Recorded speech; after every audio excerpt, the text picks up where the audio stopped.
حضور ایسا کوئی انتظام ہو جائے، حضور عبداللہ بن مسعود رضی اللہ تعالیٰ عنہ کہتے ہیں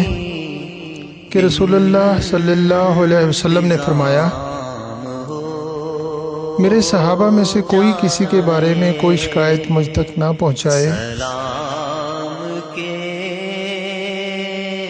لیے حاضر، اس لیے کہ میں چاہتا ہوں کہ میں گھر سے نکل کر تمہاری طرف آؤں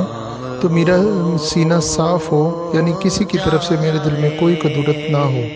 سلام کے لیے حاضر، سنن ابی داؤد حدیث نمبر 4860۔